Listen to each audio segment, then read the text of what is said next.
organiser cette vérité et réconciliation, cela a fait de lui un très grand homme parce que ça a permis de pardonner tout. C'est-à-dire que sinon, l'Afrique du Sud n'aurait pas été ce qu'elle est aujourd'hui. Mais la chose qui m'a le plus gêné depuis quelque temps, depuis qu'on parle de la mort du président Mandela, on ne parle que de la libération du président Mandela. Mais on ne dit pas ceux qui ont œuvré pour cette libération, notamment deux grands Africains, le président Houphouët-Boigny de Côte d'Ivoire et le président Bongo. Je crois que le moment viendra où, quand il faudra écrire l'histoire, ceux qui vivent et qui ont le courage de dire la vérité le relayeront. Mais aujourd'hui, quand même, je tenais à dire ça, que je suis surpris qu'on ne parle pas. Tout le monde vous parle de la libération, ces grands acteurs de l'ombre. Grands acteurs de l'ombre. Alors, justement, pour rebondir à cela, peut-être un petit hommage à Omar Bongo Ondimba. Le Gabon tout entier se souvient justement que c'était sous l'ère Omar Bongo Ondimba, juste après sa sortie de prison, que Nelson Mandela a foulé le Gabon. Alors, après donc sa sortie de prison, est-ce là, en fait, la manifestation de la reconnaissance envers le Gabon? Souligner, parce que quand on dit après sa sortie de prison, il faut souligner que le premier voyage du président Mandela hors d'Afrique du Sud a été le Gabon. Le Gabon, tout à fait. Et donc c'est par reconnaissance. Il y a eu beaucoup de choses qui étaient à l'ombre, il nous faudrait tellement d'heures pour en parler, parce que le Gabon a financé, le Gabon et la Côte d'Ivoire ont ceci de commun, c'est-à-dire qu'on les traite pour des anti-nationalistes, alors que c'est eux qui étaient les vrais nationalistes.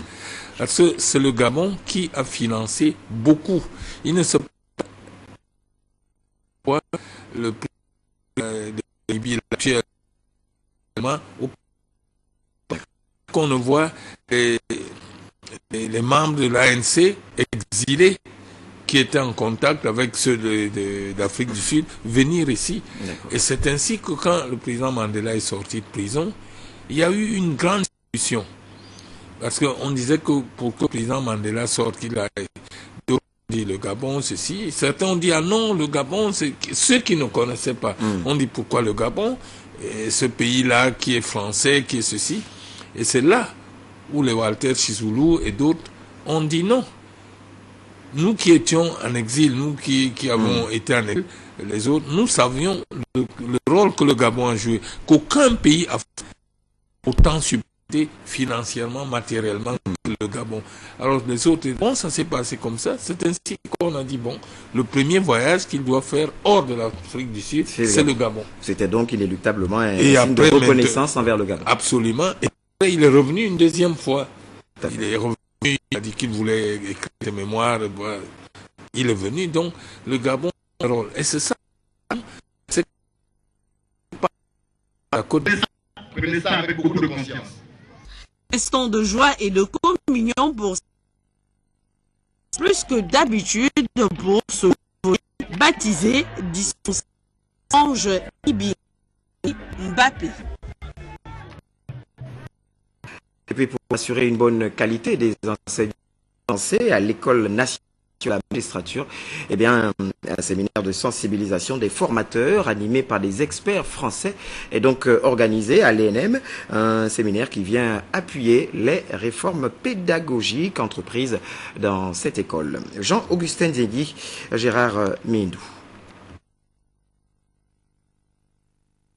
Offrir aux personnes chargées d'animer les programmes pédagogiques dédiés aux auditeurs magistrats des outils nécessaires pour concevoir des contenus pédagogiques, mettre en œuvre des programmes et des supports de formation, établir des bilans et assurer le suivi des auditeurs et stagiaires, tels sont autant d'objectifs visés par ce séminaire de formation des formateurs animé par deux experts français. Une mission qui vient appuyer les réformes de programmes pédagogiques de l'École nationale de la magistrature engagée depuis novembre 2012.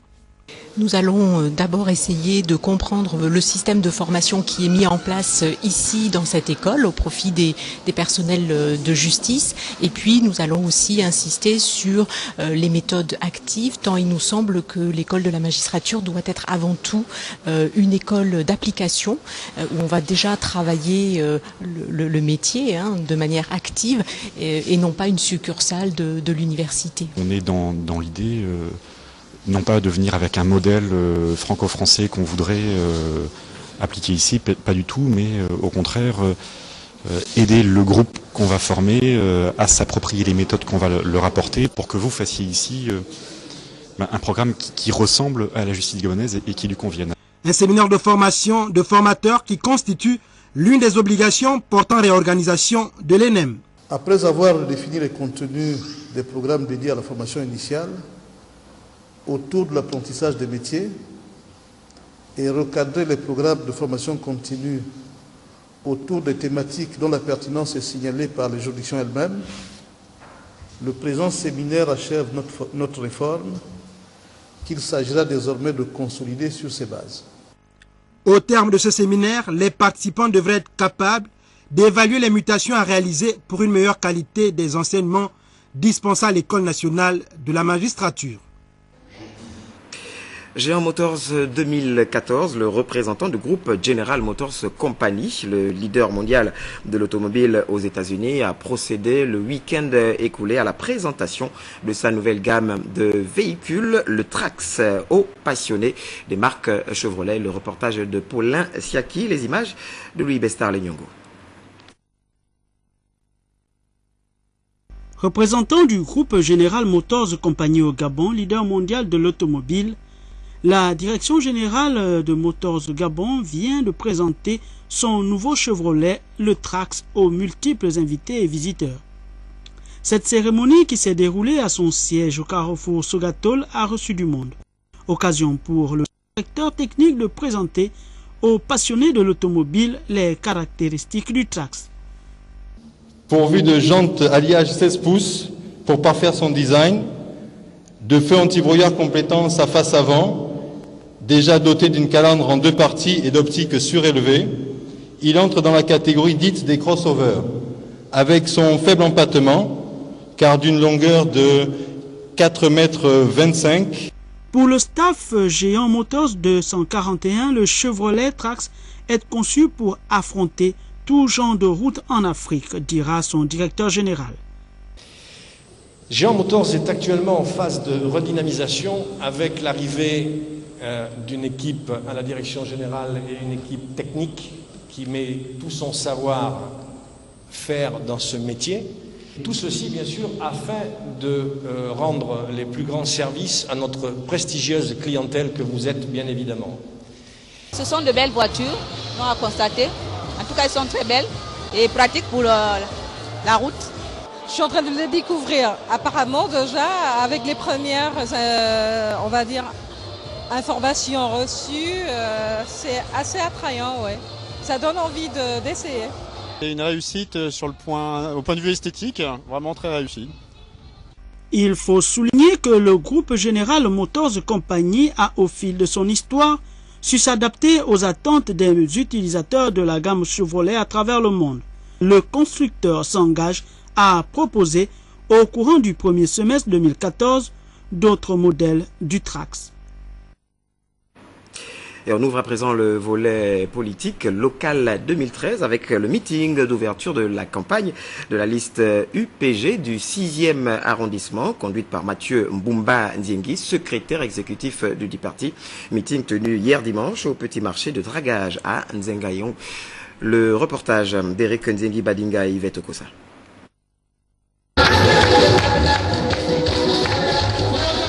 L'Union du peuple gabonais se lance à la conquête du 6e arrondissement, persuadé de réussir là où d'autres ont échoué. On ne change pas une équipe qui gagne, dit le dicton. Mais pour Mathieu Mbumba Ndiengi, l'équipe sortante a perdu la bataille sociale contre l'insalubrité, le ravitaillement en eau potable, l'aménagement des routes et autres attentes sociales. Les populations des Nzengayo Dragage tombent de Caraïbes en Silla. En saison sèche, elles suffoquent avec la poussière. En saison de pluie, elles pataugent dans la boue. L'UPG relève le défi de corriger cette situation. nous pensons que ce que Pierre Mamboundou a voulu réaliser dans ce pays et dans cet arrondissement, nous pouvons nous le réaliser. C'est pourquoi nous avons décidé de présenter une liste de candidatures à cet arrondissement. Comme vous le savez, nous sommes 25 candidats, dont moi-même, le candidat tête de liste. Nous allons nous battre pour que le jour du scrutin, c'est-à-dire le 14 décembre 2013, nous puissions avoir vos voix, beaucoup de vos voix, pour que, une fois élus à la mairie du 6e arrondissement, nous puissions mettre en application ce que nous avons décidé de réaliser. Le disciple de Pierre Mamboundou a exhorté le peuple, seul arbitre compétent, à sanctionner démocratiquement les sophistes en leur infligeant un cinglant carton rouge qui les enverrait dans les vestiaires de l'arène politique. Et puis le PDG, le Parti démocratique gabonais à Lambaréné, dans le premier arrondissement, fait feu de tout bois en organisant causeries et rencontres avec les électeurs pour les sensibiliser. Le reportage de Biwagou Mikala, de notre rédaction bien sûr. C'est Richard Auguste Onouvier qui conduit la liste du PDG à Lambaréné au premier arrondissement. Il a pour colistier Rose Francine Rogombe, Eman Solé et Roger Valère Aïmambénou. Des causeries et des rencontres avec les populations se multiplient au quartier Point 5, au cours desquelles les colistiers de la liste PDG ont lancé un appel à l'unisson pour le développement de la ville et de ne pas se tromper d'adversaire au moment où le plan stratégique Gabon émergent prend forme à travers le pays. En recevant les membres de la liste PDG, le représentant de la chefferie s'est engagé à soutenir le Parti démocratique gabonais. La tête des listes, Richard Auguste Onouvier, insistera auprès des électeurs afin de ne pas se tromper et voter avec confiance la liste PDG. Votre enfant revient aujourd'hui pour vous dire que là, ce n'est plus l'affaire d'une personne, mais c'est l'affaire de toute la liste que vous voyez là. Nous revenons ensemble pour vous dire que nous avons encore besoin de vous. Parce que entre-temps, c'est pas moi qui ai dit, c'est votre fils d'ici là qui vous a dit il y a eu l'eau, il y a eu les routes. Tout à l'heure, je suis allé téléphoner parce qu'il y avait trop de pluie ici. Je pars là, je vois la surprise, une route qui est en train de s'ouvrir pour les entraver là-bas. Vous avez demandé ça, non, en 2011. Vous avez demandé, non? Oui. Mais c'est parce que c'est en train de se faire. Oui. Ce sont vos enfants qui sont ici. Ce sont eux qui font ça. Lancée mercredi dernier, la campagne pour les prochaines locales du 14 décembre prochain bat son plein à Lambaréné avec le déploiement des candidats sur le terrain. Et puis on parle également du lancement de la campagne de la liste Abui Obiang Anatole. Le premier meeting s'est donc déroulé à Nzengayong au carrefour Oyonoaba, c'était hier. La liste a présenté son programme d'action. La candidate est donc indépendante. Henriette Ntsam Ovono se présente au 6e arrondissement de Libreville. Le reportage de Chérel Bungota. Henriette Ntsamovono est la candidate indépendante de la liste Anatole Abui Obiang dans le 6e arrondissement de Libreville pour ces locales 2013. La liste se présente comme une génération nouvelle pour le développement social, avec au cœur de ce développement la grande famille du 6e arrondissement. La population composée de vieux et jeunes, femmes, hommes et enfants, s'est mobilisée pour venir écouter et comprendre le message d'Henriette Ntsamovono et ses colistiers. Nous avons relevé 10 principaux problèmes qui minent notre arrondissement. La réhabilitation de l'ensemble du réseau routier en latérite pour rendre ces routes praticables en toute saison. Le désenclavement des quartiers d'accès difficiles. L'amélioration des conditions de transport dans l'arrondissement. Cette amélioration des conditions de transport va se traduire par la création d'une compagnie de transport suburbain spécifique au 6e. La lutte contre l'insalubrité et les inondations. Ajouter à ces engagements l'appui à l'autonomisation de la jeune fille mère, la lutte contre la vie chère et le chômage des jeunes, c'est un véritable challenge pour l'équipe d'Henriette Ntsamuvono. Les jeunes qui disent non aux théories politiciennes, ici se sont accordés à travers des motions de soutien pour offrir à l'équipe une victoire cash. Et puis Jeanne Mbagou, tête de liste du PDG dans le 2e arrondissement de la commune d'Ovendo, elle et ses colistiers ont fait prévaloir le week-end écoulé au stade Rougier la force des arguments de la liste PDG pour solliciter bien sûr un vote cash le 14 décembre prochain. Le meeting d'ouverture a drainé du monde, nous dit Raïssa Lormeza. Son bilan à la tête d'Ovendo atteste de sa volonté et sa détermination à faire de la localité une commune de référence. Pas étonnant donc que la mobilisation ait été totale pour le lancement de campagne de la liste PDG conduite par Jeanne Mbagou dans le 2e arrondissement. L'onction du membre du Conseil des sages, Romaine Onvoula, confirmera l'unité pour la victoire du parti. Chaque chose a un début. C'est ma grande sœur. Et aujourd'hui, sa présence me fortifie de beaucoup. Jeanne Mbagou, maire sortant, a rappelé aux siens l'idéal ovendois pour lequel tous doivent œuvrer. L'un des objectifs du PDG est de faire d'Ovendo une vitrine de l'émergence. Il s'agit de développer notre commune en s'inspirant du plan stratégique Gabon émergent sur le triptyque Gabon Industrie, grâce à nos industries. Gabon des services, grâce à nos savoir-faire, et Gabon vert en s'appuyant sur notre potentiel écologique. Pourquoi suis-je candidate, chers camarades? Depuis 2008, depuis de notre mandature, la commune de Ovendo s'est ouverte à des évolutions économiques et sociales irréversibles.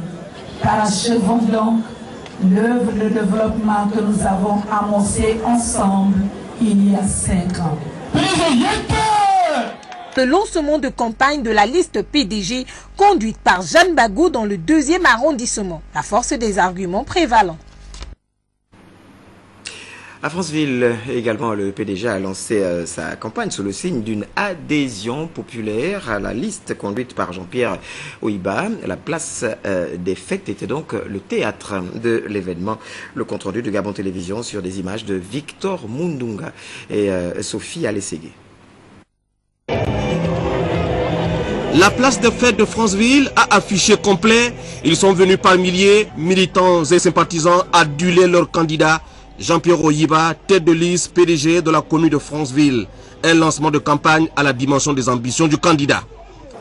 Unanimement, nous, membres du bureau politique de la commune de Franceville, avec nous tous les 65 policiers, par ma voix, déclarons haut et fort qu'aucune voix ne doit aller à aucun autre parti. Ici encore, Jean-Pierre Oyiba l'a redit, Franceville ne saurait se soustraire à ses engagements. En 2009, nous avons tous voté comme un seul homme, ici à Franceville, le distingué camarade Ali Bobo Ndimba. En 2011, nous lui avons donné, encore ici à Franceville, un député de son parti et une majorité de son parti. Et en 2013, il nous sollicite cette fois-ci pour que nous nous donnions à nous-mêmes, Francésoises et Francillois, nos élus locaux, parce qu'il s'est engagé cette fois-ci avec ces 3 composantes, ces trois étages, ces 3 échelons, ces 3 élections, les présidentielles, les législatives avec les locales, à asseoir un plan cohérent de développement pour notre cité.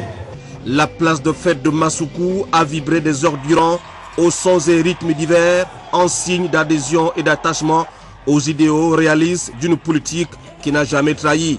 En prenant l'engagement devant les artistes venus nombreux de plébisciter la liste que conduit Jean-Pierre Oyiba, les jeunes, les femmes et la notabilité locale représentée par le doyen Marcel A. Sandungu, les populations de Franceville entendent envoyer un message fort à qui de droit. Franceville, c'est 65 conseillers municipaux qui aspirent désormais à gérer autrement le plus influent conseil municipal de la province du Haut-Ogooué. Et puis la tête de liste de la coalition Parti démocratique gabonais, Rassemblement des démocrates républicains, Raymond Donsima vient donc de sillonner les cantons LLM et Wole 1 dans le département du Wole, où il a bien sûr animé des causeries politiques. Le reportage ici est de Olga Marcel Ngwa et de Alain Serge Eyene. Véritable marathon pour la tête de liste de la coalition Parti démocratique gabonais, Rassemblement des démocrates républicains. Raymond Donsima qui a opté pour une opération de charme de proximité afin de convaincre et susciter l'adhésion de tous à soutenir la liste PDG-RDR a circonscrit les cantons LLM et Wole 1 où il a fait des causeries politiques. À chaque étape des villages Afia, Nkolabona, en passant par Kout, Elop et Mvomayop, le membre du bureau politique et porte-étendard du tandem PDG-RDR a édifié les populations sur les enjeux de ces élections locales avant de les inviter à voter utile et surtout pour la liste PDG-RDR, gage de développement du département du Wole et partant de toute la province. Je dis la même chose partout. Il faut bien voter. Le vote n'est pas une occasion de bataille entre les gens. Le vote, c'est un échange, un choix que la population fait. Mais la population doit choisir en connaissant les enjeux de l'élection. Donc je crois que chacun doit comprendre qu'on est en train de choisir les gens qui vont gérer l'Assemblée départementale pour les 5 prochaines années. Et je crois que ces gens, les mieux placés, ce sont ceux qui sont en phase avec les choix principaux qui sont dans le programme de société du président de la République. Déterminé à rassembler le plus grand nombre possible de conseillers départementaux pour les 5 années à venir, la tête de liste PDG-RDR est attendue dans les cantons Kienien et Wole 2. Lancement de campagne également dans le département de l'Ekabi-Lewolo, notamment à Ngoni. La liste du PDG dans cette localité est conduite par Jeannot Kalima. Le récit de Gabon Télévision Massoukou. L'engagement en faveur de la victoire du PDG, c'est celui que les populations de l'Ekabi-Lewolo ont pris à l'ouverture de la campagne pour les communales et les départementales. Plus qu'un engagement, c'était un serment. Et les deux termes, nous les considérons suffisamment expressifs pour traduire ce qu'il convient d'appeler l'élan de la victoire du PDG dans la commune d'Ongoni. De la responsable de l'UFPDG au délégué de l'UJPDG, en passant par le secrétaire départemental Faustin Bungo-Nyamankala et le sage Idriss Ngari, il ressort que la mobilisation des militants et sympathisants du PDG est l'expression de l'engagement de la commune d'Ongoni en faveur de ce parti, lequel engagement se manifestera par un vote utile le 14 décembre, a poursuivi le secrétaire fédéral Malcolm Djeno. Cette campagne qui s'ouvre s'annonce exaltante, car de nouveaux visages de notre parti, femmes, jeunes, cadres de haut niveau, entament leur baptême de feu dans l'arène politique. S'exprimant en dialecte local, le chef de file de la liste PDG Ngoni, Jeannot Kalima, a remercié la base, le parti et son président pour le choix qui a été opéré en faveur de sa personne, avant de rappeler aux populations l'enjeu de cette élection. Nous avons rappelé aux populations de la commune d'Ongoni les enjeux de ce scrutin.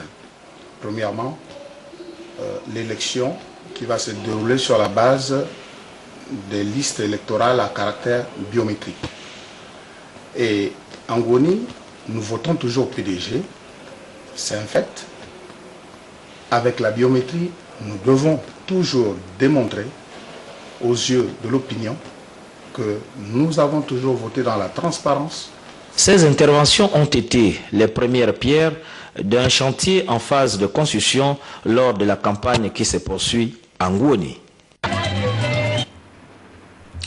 Et puis le département de la Lopé également est allé écouter les arguments de la liste conduite par Rigobert Ikamboya Deka. On va suivre ce reportage de Gabon Télévision sur les images de Victor Moununga et Sophie Alességué. Le Parti démocratique gabonais a lancé en fanfare sa campagne dans le département de la Lopé. Rigobert Ikamboya Deka, la tête de liste et ses colistiers sont venus ici démontrer avec force et détail l'engagement de leur parti de continuer à se mettre au service des populations par un accès de tous au bien-être. Ici, ce sont mes villages et j'attends seulement un vote 100%. Vous avez compris? Et maintenant, après, on va voir ce qui a été dit. Nous, on ne fait pas de promesses. Je suis donc aussi natif de l'Ésida et je veux revenir ici après les élections pour venir fêter avec vous pour notre victoire. De Matoka dans le canton Fieng Okano en passant par Mbadi, canton Ke, canton Lezinda et Boué, l'adhésion à la liste PDG est une réalité. Porte-étendard du PDG dans le département de la Lopé, Rigobert Ikamboya Deka jouit ici d'une légitimité incontestable, loin des clichés qui ont failli nuire à sa personnalité. Mon fils, tous ceux qui ont voulu te faire du mal ou qui ont comploté contre toi, je détruis cela aujourd'hui. Et je te donne cette lumière afin qu'elle éclaire ton chemin et celui de tous ceux qui t'accompagnent. La puissance de Dieu est avec toi. Va, mon fils.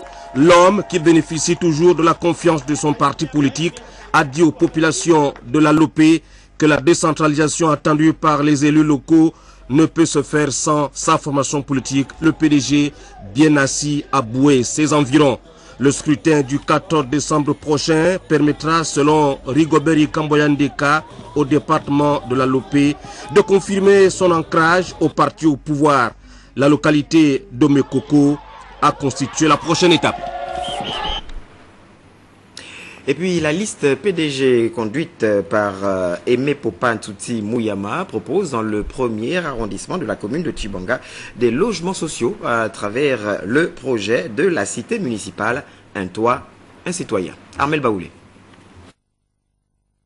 Tchibonga, dans la province de la Nyonga, le problème du logement est crucial pour toutes les personnes désirant y vivre. Et pour mettre un terme à ce casse-tête, la municipalité de Tchibonga vient de faire sortir de terre une nouvelle cité municipale au sein du quartier Poula.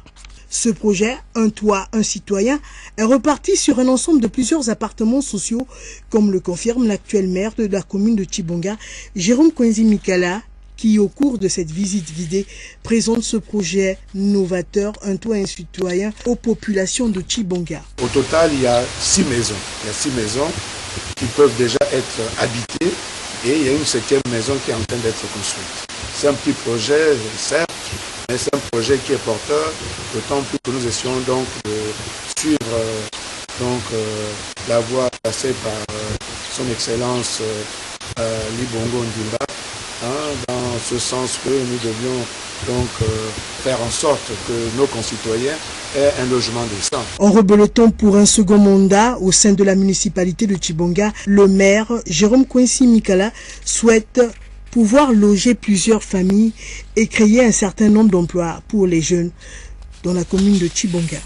En campagne, dans le premier arrondissement de la commune de Tchibonga, le maire pédégiste Jérôme Kwenzi Mikala compte bien défendre ce projet Un toit, un citoyen au cours de ces élections municipales de décembre 2013. Ce lotissement de l'État va avoir toutes ces structures qui vont donc permettre aux populations du quartier Pola de bénéficier donc de dispensaires, de bénéficier donc de l'école, et il y aura même à côté de ces établissements de postes de gendarmerie, de police. Ici, tous les espoirs sont permis au sein de cette formation politique du PDG dans la province de la Nyonga. Les actes concrets, c'est ça aussi la politique de l'émergence. Et puis le PDG à Mongo vient également de lancer sa campagne pour ses locales 2013, une campagne placée sous le sceau de la santé, raison pour laquelle les militants ont donc effectué le déplacement pour écouter les arguments du député Inyumba Jonathan qui sollicite donc leur suffrage. Moussa Ndiéki. Pour les locales 2013, le Parti démocratique gabonais dans le département de Mongo a choisi de placer le lancement de la campagne sous le thème de la santé. Rappelons que le triptyque qui sous-tend le projet de société du chef de l'État, l'avenir en confiance, projet autour duquel il a fédéré les suffrages des Gabonaises et des Gabonais, est paix, développement, partage. Nous remercions Monsieur l'honorable Inyumba Jonathan pour son transfert et nous disons merci au président de la République pour les actions qu'il a faites. En mettant en place ces structures sanitaires, le membre du bureau politique Jonathan Inyumba vise la bonne santé du capital humain et le souci de relayer l'impératif du partage soutenu par le distingué camarade président. Depuis 2001, Kaya Jonia à la tête de ce département au niveau national, c'est-à-dire à l'Assemblée nationale, on se réjouit toujours parce que la fois dernière c'était au centre de regroupement Bayadi qu'il a fait ces mêmes gestes. Et aujourd'hui, c'est le centre de regroupement de Rinanzala. Et ça nous a permis également d'ouvrir notre campagne par ce centre de regroupement pour la santé. Parce que la santé est primordiale, la santé c'est la meilleure des choses pour tout un citoyen. Pour les populations, la générosité ne se mesure pas à l'aune des moyens, mais au vouloir, ou plutôt à la capacité de partager le peu dont on dispose. Militant PDG et tête de liste, et lui également membre du bureau politique, directeur de campagne de l'élection locale 2013 dans le département de Mongo, y compris la commune de Moulin-Binza, pour ouvrir la campagne par la santé. Ce geste saurait résoudre l'ensemble des carences dont souffre cette localité en matière d'unité de soins ruraux. C'est pourquoi le département de Mongo continuera à soutenir et à compter sur la politique du chef de l'État qui fait de la santé une priorité et une urgence pour un Gabon émergent. Le CLR, le Cercle des libéraux réformateurs, également a donc ouvert sa campagne. Le CLR qui attend attirer donc à travers ses arguments ses électeurs. Et c'était donc du côté du 5e arrondissement. Reportage. Parti du cabaret des artistes, quartier général du Centre des libéraux réformateurs, la liste du 5e arrondissement de Libreville au local 2013, conduite par Louis Maringua, a battu le bitume en direction du carrefour Kanté. Cette marche, dite marche de solidarité, avait un objectif bien précis en cette période électorale. S'il y avait plusieurs hommes politiques comme Asselé, je crois que Libreville serait bien transformé. Et nous sommes là pour militer afin qu'il soit élu le 14 décembre à la tête de l'hôtel de ville, pour enfin continuer cette réalisation. Cette communion entre le candidat du 5e arrondissement et les multiples céléristes présents à ces manifestations a été un élément d'importance au cours duquel le message essentiel cadrant avec la vision du président de cette formation politique a été transmis. Et puis Chantal Ondof et ses colistiers donc, de la liste PDG dans le département d'une thème viennent eux également de procéder au lancement de la campagne, comptant pour les locales de décembre 2013. Ainsi, la joie, l'ambiance et également la convivialité étaient au rendez-vous à Nkolomengumang. Voilà, désolé si j'écorche le nom, en tout cas c'est à Bikondom et également les villages choisis pour l'ouverture de la campagne. Le compte-rendu ici est de Stevie Oyan Mesui, les images de Pierre Claverel. Population en effervescence, ambiance digne des grands rendez-vous.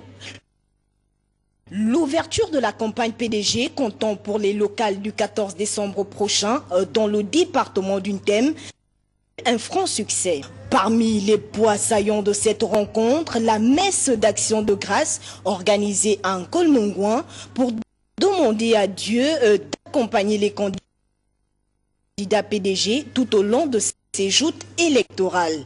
Une présence divine dont auront Les 30 candidats et leur tête de liste Chantal Ondo qui ont été présentés aux populations d'Onkolmongouin, de Bikondom et d'Onkolmessas. Pour convaincre les populations auprès desquelles ces candidats sollicitent le suffrage, le directeur de campagne adjoint David Ilaminsa a utilisé la langue locale pour mieux faire passer le message du PDG.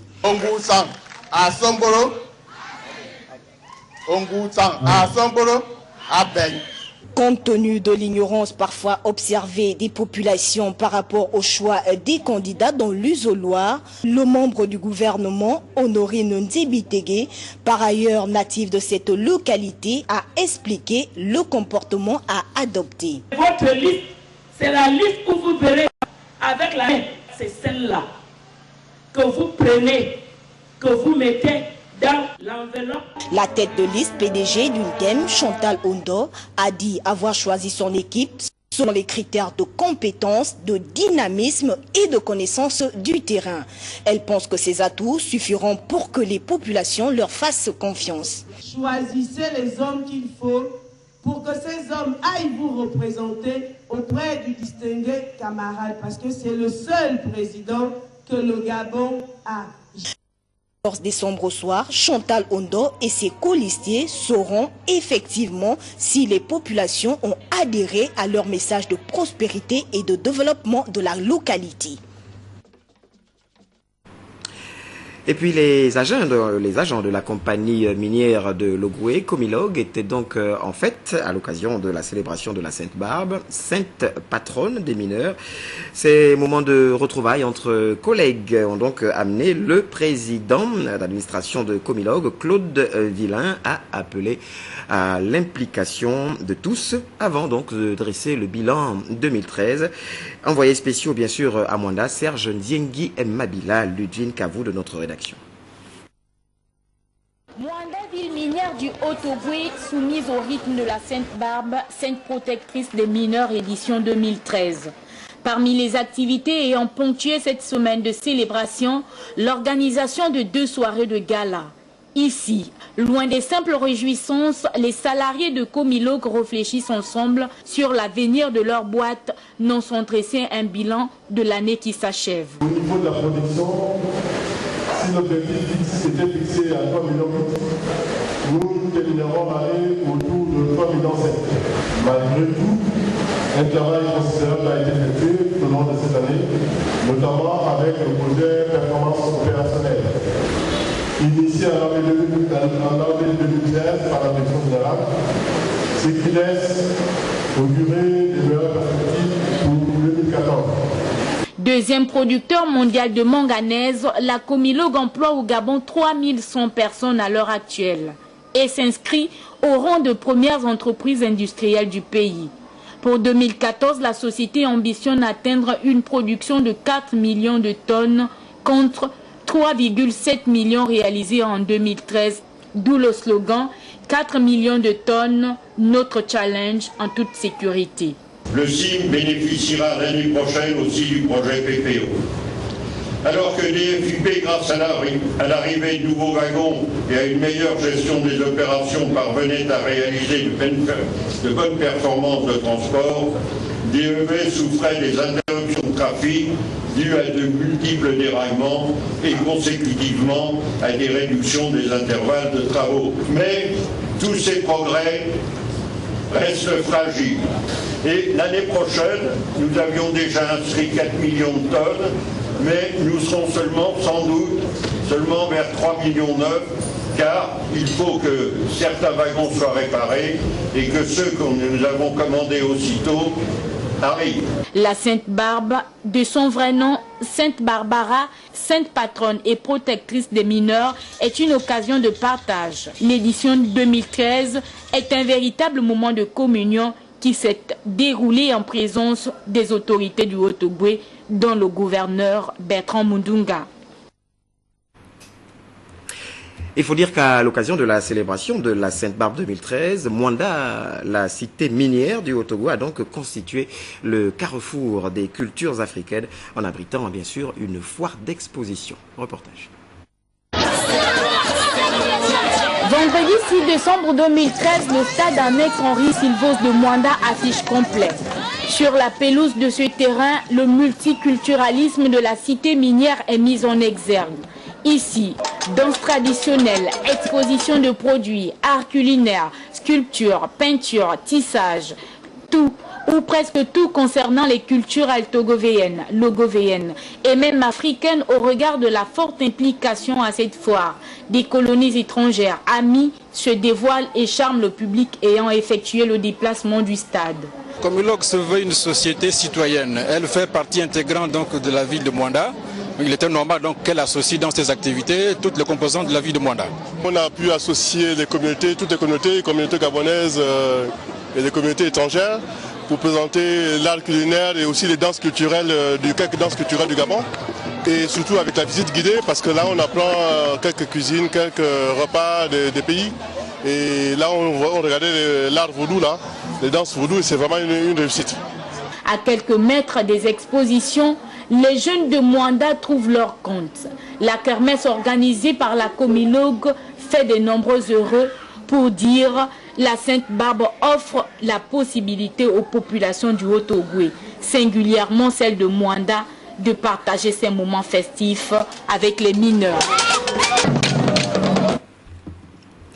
Ce communiqué, conformément aux dispositions statutaires, le président de la Fédération gabonaise de boxe, Maître Sosa Clément, informe donc les présidents des ligues provinciales, des clubs ainsi que l'ensemble du monde du noble art que le démarrage de la saison sportive 2013-2014 est donc prévu ce vendredi, le vendredi 13 décembre 2013, par l'organisation d'un gala, et ce sera à la salle nationale de boxe à partir de 14h, et qu'à cet effet, il est demandé à chacun d'eux de prendre toutes les dispositions nécessaires pour l'organisation de leurs championnats provinciaux en vue de la participation au championnat national. Pour la fin de cette édition d'information, notez que demain, la communauté internationale célèbre donc la journée internationale des droits de l'homme, et nous recevons à cet effet sur ce plateau monsieur Étienne Lambert Bunzanga. Bonsoir monsieur. Vous êtes donc le rapporteur de la Commission nationale des droits de l'homme, et vous êtes donc là, bien sûr, pour la déclaration de la Commission nationale des droits de l'homme. Nous vous écoutons. Merci. Le 10 décembre 2013, Journée internationale des droits de l'homme. Déclaration de la Commission nationale des droits de l'homme. Le 10 décembre de chaque année, le monde entier célèbre la Journée internationale des droits de l'homme, instituée le 4 décembre 1950 par la résolution 423-V de l'Assemblée générale des Nations unies. Le thème de cette année est « 20 ans au travail pour vos droits », inspiré des 20 ans d'existence du Haut Commissariat des Nations unies aux droits de l'homme. En cette circonstance, la Commission nationale des droits de l'homme appelle l'attention de tous, du gouvernement et des familles sur la condition des personnes atteintes de déficience mentale et sur l'impérieuse nécessité d'une assistance et d'une protection accrue de ces dernières, qui sont des êtres humains à part entière. La Déclaration universelle des droits de l'homme de 1948, sur le fondement de laquelle la Journée internationale des droits de l'homme a été instituée, rappelle en son article 1er que tous les êtres humains naissent libres et égaux en dignité et en droit.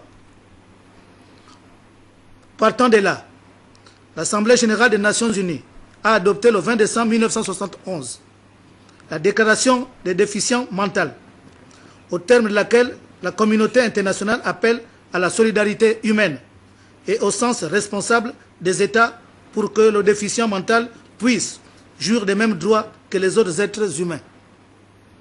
Or, depuis plusieurs années, nous assistons dans notre pays à une recrudescence divagation des déficients mentaux et corrélativement à une indifférence générale et une exclusion innommable.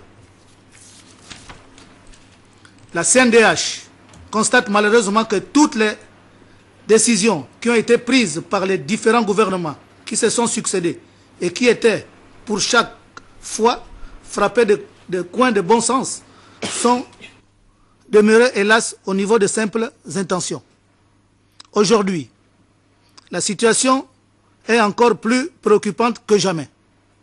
C'est pourquoi la CNDH invite le gouvernement à renforcer et à améliorer les structures existantes de soins, d'encadrement, d'assistance et de protection de cette catégorie de compatriotes que la vulnérabilité, la précarité et la dangerosité exposent à l'indignité et chacun d'entre nous à l'insécurité. Appelle les familles dont l'un des membres serait atteint d'une déficience mentale et qui seraient soit en divagation, soit abandonnés à prendre leurs responsabilités en recourant à la solidarité et au communautarisme. Ces valeurs profondes, positives, qui sont chères à la culture africaine en général et gabonaise en particulier. À cet égard, l'article 29, premier de la Charte africaine des droits de l'homme et des peuples de 1981, mérite d'être rappelé avec pertinence. L'individu a en outre le devoir de préserver le développement harmonieux de la famille et d'œuvrer en faveur de la cohésion et du respect de cette famille. De respecter à tout moment ses parents, de les nourrir et de les assister en cas de nécessité. Il y a donc urgence à mettre un terme à cette situation, en mettant en œuvre des mécanismes appropriés et durables de protection effective afin de restaurer au plus vite la dignité des déficients mentaux qui ont tant besoin de notre attention, de notre assistance, de notre aide et de notre affection. Faite à Libreville le 10 décembre 2013 par la Commission nationale des droits de l'homme. Pour la Commission nationale des droits de l'homme, disais-je, le président Bertrand Oma Moussavou, avocat. Je vous remercie. Voilà, merci à vous. Il s'agissait donc là de la déclaration de la Commission nationale des droits de l'homme, liée notamment à la célébration demain, comme tous les 10 décembre, de la Journée internationale des droits de l'homme. Et c'était M. Étienne Lambert Mbunzanga, rapporteur de la Commission, qui nous a donc livré cette déclaration. Nous rappelons à toutes fins utiles pour donc les élections locales 2013 que, mis à part les listes et candidats PDG et quelques rares individualités, nous n'avons pas encore, du moins notre rédaction n'a pas encore les programmes de campagne des autres candidats indépendants ou listes de l'opposition. Nous vous prions de bien vouloir vous exécuter, ceci bien sûr pour un souci d'équité dans le traitement de l'information. Un journal qui s'achève, coordonné par Cabrel Guillain Lemamier et Ludwine Cavou. Toute l'équipe d'antenne dirigée par Yannick Evung. Sous le regard bienveillant de Bruno Bécalé, se joint à moi pour vous dire merci. On se retrouve demain lorsqu'il sera 20h. Bonne suite des programmes sur Gabon Télévision.